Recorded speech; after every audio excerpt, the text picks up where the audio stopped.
أعوذ بالله من الشيطان الرجيم بسم الله الرحمن الرحيم الحمد لله رب العالمين الرحمن الرحيم مالك يوم الدين إياك نعبد وإياك نستعين اهدنا الصراط المستقيم صراط الذين أنعمت عليهم غير المغضوب عليهم ولا الضالين أعوذ بالله من الشيطان الرجيم بسم الله الرحمن الرحيم الحمد لله رب العالمين الصلاة والسلام على رسول الله صلى الله عليه وسلم أما بعد barcha alamlarni yo'qdan bor qilib tarbiyalab ne'matlantirib turishi ham shu vaqtni bizning qalblarimizni iymon nuri bilan nurlantirgan buyuk Robbimiz Alloh subhanahu va taolaga barcha maqtovlarimiz, ilhlovlarimiz hamda shukrlarimiz bo'lsin. Sevgili payg'ambarimiz Muhammad Mustafa sallallohu alayhi vasallamga ko'ngil turlarimizdan chiqqan salom shariflarimiz bo'lsin.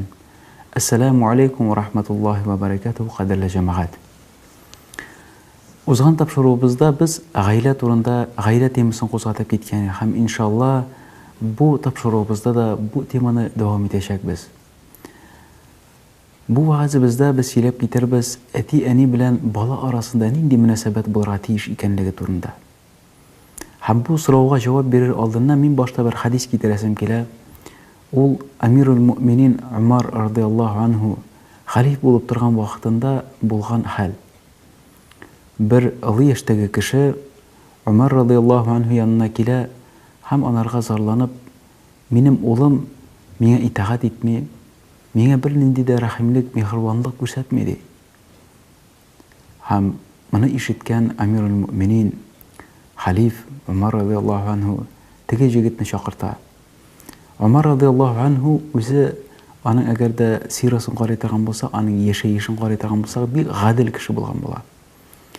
Big diniy kishi bo'lgan bo'ladi. Lekin shu vaqtda u big zo'r hikmatli kishi.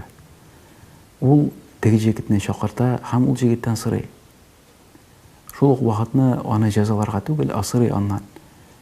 Bu shundan da shunmidi, shulay bo'ldimi dedi. Tege yigit aytdi: "Ya Amirul Mu'minin dedi. Men de bilamdi, bolaning ati anisining oldindagi bo'lgan burchlari turanda. Ati anining bolaga qarata burchlari bormisin dedi. Otaning o'zining bolasına qarata nindi burchlari bor dedi. Ya Amirul Mu'minin deb so'raydi. Umar radhiyallohu anhu aytdi: "Ati kishi eng birinchidan de o'zining bolasini xayrli, yaxshi ani so'ylarga tegishdi. Onlarga ko'rkam ism berishga tegishdi. Ham ul onlarga Qur'on oyatlarini, Qur'on Karimni o'rgatishga tegishdi. Olaysa ya Amirul Mu'minin de mening atiyim meni aniyimni qullar bozoridan sotib oldi dedi. Shuning bilan meni masxaraladi dedi. Ham menga da ul ism berganda meni kimsita turgan bir ism berdi dedi. Ham ul Qur'ondan menga bir harfda o'rgatmadi dedi." Ey jamoat, mana biz ko'p vaqtni bugungi zamonda zorlanamiz. Yoshlar Allohga qarata ehtirom ko'rsatmaylar deb. Allohlarni hurmatlamaylar deb. Ağlar hurmatlasinlar uchun biz ularga nima berdiksan? Qarayq, mana yoshlar uylanishganda necha yil uylanishadilar? Ular bir-birini hurmatlab, bir-birini zo'rlab uylanishalarmi? Yeyse ko'p sharaqda endi ikki o'zib ketgach, bolaga o'zib ketgach, qarali, bolaga o'zib ketdim bet, bundan isharga. Ayda degan uylanishig endi nikoh qilib olaylar deydilar. Ular bir-birini hurmatlab, zo'rlab tugul, anatga biz bu xil situatsiyada qolg'ach, ya abort ya uylanirga endi. Mana shu vaqtda shu aytib turadilar, uylanalar. Hammanda albatta bu Umar radhiyallohu anhu aytgan so'zlari u etik shu turunda aytdi. Lekin biz islom dinida bu ularning sahobalarining payg'ambarimizning aytgan so'zlarini nishigida bu er kishiga qo'g'ilishli so'z bo'lgan bo'lsa, shu vaqtni xotin qizga da qo'g'ilishlar. Ya'ni etik kishi o'zini yaxshi xotin saylaganda хатын-кыз да үзенә яхшы ират сайларга тиеш. Киләчәктә балалар өчен яхшы әти, яхшы әни турында сөйләп киттек бит узган багазыбызда. Әтисе, әнисе дип әйтерлек дигән кеше булырга тиеш. Аннары соң исем мәсьәләсенә килгәндә дә бүгенге көнне күп яшьләр балаларын тотып киләләр мәчеткә, исемнәрен кушып чыгарганнар инде больництан. Сорыйсың, нинди исем? Әллә нинди исемнәр? Безнең татар халкында да һәм мусулман милләтләрендә булмаган исемнәр кушыла. Гомер буе ул ниндидер шит, татар да, мусулман да булмаган исем белән анарга бөтенесе дәшеп йөрәчәк аннарысы. Алла сакласын, Алла сакласын. Дөньялар тыныч була күрсен. Ләкин берәр җирдә ул вафат булып китсә, әйтик, берәр сугыш булды да ул вафат булып китә икән кеше. Бүтән дин әһле исеме белән. Аның берсе дә фамилиясын белмәсәләр. Аны тоталар да шул бүтән дин әһленең зиратына тоталар да күмәләр куялар аннарысы. Аннарсын, кадерле җәмәгать, без күп вакытны шул ук әйткән сүзем, зарланабыз. Балаларыбыз безгә ихтирам күрсәтми дип, безне хөрмәтләми дип. Яшьләр аларга карата яхшы мөнәсәбәттә түгел дип әйтәбез. Без аларга өйрәттекме ул мөнәсәбәт нинди булырга тиеш икәнлеген? Без аларга күрсәттекме соң ничек итеп без үзебезнең әти-әниләребезгә карата ихтирамлы булуыбызны? Аларны өстәлнең түренә утыргызып, аларга ризыкны биргәндә иң беренче итеп биреп, балаларыбыз алдында үзебезнең әти-әниләребезне зурлыйбызмы? Аларга тиешле дәрәҗәне бирәбезме? Әлбәттә, бирүче гаиләләр дә бар. Ләкин шул ук вакытны әти-әни кайдыр икенче дә түгел, өченче дә түгел, соңгы планда калган гаиләләр дә бик күп. Шунлыктан, кадерле җәмәгать, менә бу әти-әни белән бала арасындагы мөнәсәбәт дөрес булсын өчен әти-әни кеше үзе иң беренче аларга дөрес юнәлеш, дөрес тәрбия бирергә тиеш. Инде баланың әти-әнисенә карата килгән мөнәсәбәткә килгәндә, әлбәттә, Пәйгамбәр саллаллаһу алейһи ва сәллям хадисләрендә бик күп моңа карата хадисләр, һәм берсен генә китереп китәсе килә. Шулай бер кеше, әти кеше, Пәйгамбәрбез янына килә. У кешенең улы килә Пәйгамбәрбез янына, һәм Пәйгамбәрбезгә әйтә, әтием ди, минем дөньям белән, мин тапкан акча белән куллана ди. Хуҗа кебек ди. Ул аны тота ди, ул аның белән үзе хуҗа кебек куллана ди. Шуның белән зарланып килә Пәйгамбәр саллаллаһу алейһи ва сәллям. Пәйгамбәр саллаллаһу алейһи ва сәллям, синең акчаң гына түгел, син үзең дә әтиңнеке ди. Ягъни без менә бала буларак, без үзебезнең әти-әниләребезгә карата аларның милкәтебез. Алар 100% безнең хуҗа. Алар теләсә нәрсә безгә әйтергә мөмкин, алар теләсә ничек безнең дөньябыз белән кулланырга хаклары бар. Дин күзлегеннән карый торган булсак. Һәм кадерле җәмәгать, күп хадисләрдә без беләбез, Пәйгамбәр саллаллаһу алейһи ва сәллям әйтеп китә, җәннәт әниләрегезнең аяк астында ди.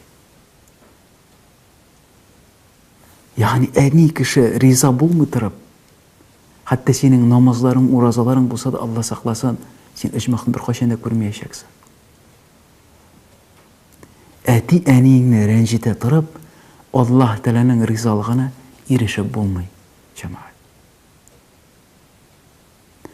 Алла сакласын. Аллаһ Тәгалә төрле гөнаһларга карата үзенчәлекле җәзалар билгеләнгән Аллаһ Тәгаләнең алдында. Һәм күп җәзалар кала кыямәт көнне. Аларны Аллаһ Тәгалә кайсыларын гафу итә хәтта кыямәт көнендә. Ләкин бар шундый гөнаһлар, кайсылары өчен җәза бу дөньяда килә һәм ахирәттә тагын да аннан да ныграк җәза була. Һәм менә шул гөнаһларның иң олы гөнаһларның берсе ул әти-әнине рәнҗетү. Әти-әнисен рәнҗеткән кеше ул бу дөньяда ук шуны күрмичә бу дөньядан китми. Әти-әнисен җәберләгән кеше инде хәзер булсын, картайган көнендә үзенең баласыннан шундый ук яисә аннан да начаррак мөнәсәбәткә. Бу Аллаһның кануны. Аллаһ Тәгалә әти әнинең дәрәҗәсен бик зур итеп куйды. Коръәндә бер аятта Аллаһ Тәгалә бер аятның ишендә әйтә. Адәм баласына әмер ителде ди. Аллаһ Тәгаләгә гыйбадат кылырга аңа тиңдәш китермичә, һәм әти әнисенә мехриманлы, ихтирамлы булырга, итәгатьле булырга. Бер аятта килә. Үзенә гыйбадат кылу белән әти әнисенә итәгатьле булуны Аллаһ Тәгалә бер аятта куйган. Берсе артыннан берсе килә. Ягъни Адәм баласын Аллаһ Тәгалә Коръән Кәрим күп җирләрендә әйтеп китә, мин Адәм баласын бу дөньяга юктан бар иттем, үземә гыйбадат кылсын өчен ди. Төп максат безнең бу дөньяда яшәү, Аллаһ Тәгаләне танып, аның бер икәнлеген белеп, һәм аның бер үзенә генә гыйбадат кылу. Һәм шуның белән параллель итеп бер тигездә Аллаһ Тәгалә әти әниләрегезгә итәгатьле булыгыз дип куйган. Ягъни бу әти әнигә карата итәгатьле булуның нинди зур дәрәҗәдә икәнлеген күрсәтә. Кадерле җәмәгать, әти әниләребезгә карата итәгать, аларга карата мехриманлы булу, аларга карата рәхимле булу, ул үзебезнең киләчәгебез. Ул безнең халкыбызның киләчәге. Ул беткелек кешелек дөньясының киләчәге. Олыларны хөрмәт итә белмәйчә, әти әниләребезне хөрмәт итә белмичә, аларга тиешле дәрәҗә бирә белмичә, безнең киләчәк юк булачак. Аллаһ Тәгалә һәрберебезгә үзебезнең әти әниләребезне риза итәргә һәм үзебездән туган балаларны да дөрес итеп тәрбияләп үстереп, үзебез олы яшькә җиткән көндә шулар өчен горурланып, шуларның хөрмәтендә яшәргә насип ва миясәр әйләсен. Валхамдулиллаһи раббил аламин. Вассаламу алейкум ва рахматуллаһи ва баракатуху. Бисмиллахир рахманир рахим. Кул хуваллаху ахад. Аллахус самад. Лам ялид ва лам юлад. Ва лам якун лаху куфуван ахад.